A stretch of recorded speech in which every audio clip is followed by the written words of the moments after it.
சின்ன இடை நீயும் தொட்டு சீண்டுவதில் நாணம் விட்டு நான் ஒரு கிறக்கத்துல கதை படிக்கிற நேரம். சித்திரம் போல் நீயும் நின்ன சில்மிஷமும் நானும் பண்ண ஆனந்த குளத்தினிலே அலையடிக்கிற காலம்.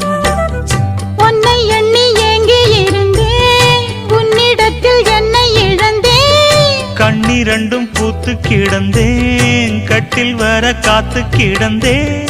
வாலிபம் தவம் இருந்த வேளை வந்ததையா. இள மனசு இனி உனத்தான் விடுமோ நடு சாமத்தில சாமந்திப்பூ ஆள சத்துது என் நெஞ்ச உசுப்புது. நல்ல ராத்திரியில்